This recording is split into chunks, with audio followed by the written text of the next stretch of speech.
ফেরাও খবরে কোচবিহারের তৃণমূল গোষ্ঠী দ্বন্দ্ব, কোচবিহারের উত্তর বিধানসভা কেন্দ্রে অঞ্চল সভাপতি নিয়ে কাজিয়া। ইটালিয়ান অলিভ অয়েল আর ভেষজের গুণে সমৃদ্ধ Jack olive oil body oil. কোচবিহারের তৃণমূলের গোষ্ঠী দ্বন্দ্বের অভিযোগ জানা যাচ্ছে, কোচবিহার উত্তর বিধানসভা কেন্দ্রে অঞ্চল সভাপতি নিয়ে কাজিয়া। ব্লক সভাপতি ঘোষণা করা অঞ্চল সভাপতি, জেলা সভাপতির ঘোষণা করা অঞ্চল সভাপতি নিয়ে দ্বন্দ্ব। দুপক্ষেরই দাবি তারাই আসল অঞ্চল সভাপতি। এই নিয়ে শুরু হচ্ছে নয়া তরজা। কোচবিহার উত্তর বিধানসভা কেন্দ্রে অঞ্চল সভাপতি কাজিয়া। বিস্তারিত জানবো, টেলিফোন লাইনে রয়েছেন আমাদের প্রতিনিধি শশীকেশ রায়। শশীকেশ, কাজিয়া কোথায়? হ্যাঁ দেখো সমৃষ্টা, তোমাকে বলবো যে মূলত এই যে তৃণমূল কংগ্রেসের গোষ্ঠীদ্বন্দ্ব কোচবিহার উত্তর বিধানসভা, সেটা কিন্তু একেবারে জোর নিয়েছে। সেটা মূলত জানিয়ে রাখবো, ব্লক সভাপতি ও জেলা সভাপতি এই দুজনের গোষ্ঠীদ্বন্দ্ব এবার অঞ্চলে পৌঁছলো। টাকাগাছ রাজাহাট অঞ্চল, সেই রাজাহাট অঞ্চলে অঞ্চল সভাপতি একদিকে, জেলা সভাপতি একটি অঞ্চল সভাপতি ঘোষণা করেছিল। সেই অঞ্চল সভাপতি নীরেন রায় তিনি অঞ্চল কমিটি ঘোষণা করেন। পরবর্তী দেখা যায় যে ব্লক সভাপতি আলাদা করে সেখানে অঞ্চল সভাপতি ঘোষণা করেন মীর মহিরুদ্দিন মিয়াকে। আর সেই মীর মহিরুদ্দিন মিয়াই কিন্তু আবারও একটি অঞ্চল কমিটি ঘোষণা করে এই অঞ্চলে।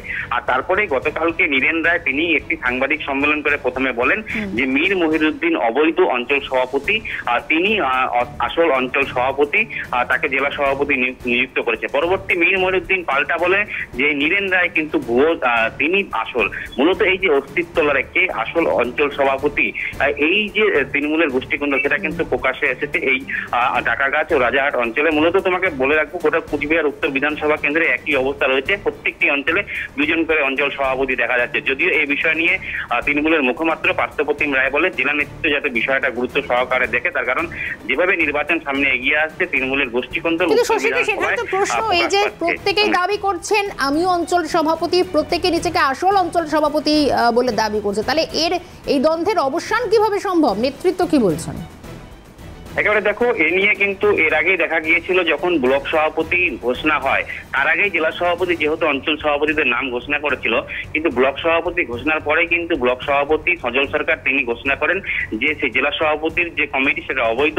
কিন্তু যদিও জেলা সভাপতি আলাদা করে সাংবাদিক সম্মেলন করে অভিজিৎ দেব ভৌমিক তিনি বলেন তার যে কমিটি সেটাই কিন্তু বৈধ রয়েছে। তোমাকে মূলত বলে রাখবো যে এখানে গন্ডগোলটা রয়েছে জেলা সভাপতি ও ব্লক সভাপতির মধ্যে, কারণ সজল সরকার ও অভিজিৎ দেব ভৌমিক তাদের যে গোষ্ঠীদ্বন্দ্ব সেটা কিন্তু দীর্ঘদিনের। আর এই উত্তর বিধানসভা কিন্তু মূলত বিজেপির শক্ত ঘাঁটি, আর তৃণমূল কংগ্রেসের যে গোষ্ঠীদ্বন্দ্ব সেটা আরো নির্বাচনে প্রভাব পড়বে এমনটাই মনে করছে রাজনৈতিক মহল।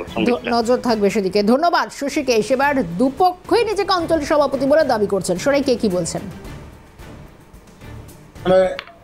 আমাদের ব্লক প্রেসিডেন্টের সই আছে, অঞ্চল প্রেসিডেন্টের একজনের সই আছে, আর হচ্ছে চেয়ারম্যান। এই তিনটা সই দিয়ে বেরিয়ে যায় এবং এরা তিনজনে আমাদের তৃণমূল কংগ্রেসের নেতৃত্ব। প্রশ্নটা হচ্ছে যে একজন তৃণমূল কংগ্রেসের কর্মী হিসাবে যে সারা ভারত তৃণমূল কংগ্রেস বলে আমাদের দলের নাম তো এটা না, আমাদের দলের নাম সর্বভারতীয় তৃণমূল কংগ্রেস।